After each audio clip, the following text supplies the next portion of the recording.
சிவலிங்கத்தின் மீது மகாவிஷ்ணு வீற்றிருக்கும் தனித்துவமான காட்சி திருப்பார்கடல் அருள்மிகு பிரசன்ன வெங்கடேச பெருமாள் கோயிலில் அமைந்துள்ளது.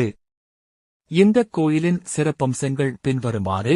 அமைவிடம்: வேலூர் மாவட்டம், தற்போது ராணிப்பேட்டை மாவட்டம், காவேரிப்பாக்கத்திற்கு அருகில் உள்ள திருப்பார்கடல் என்ற கிராமத்தில் இக்கோயில் உள்ளது.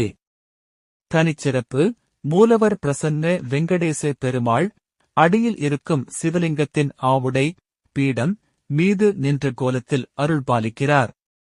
இது அரிய மற்றும் அற்புதமான காட்சியாகும்.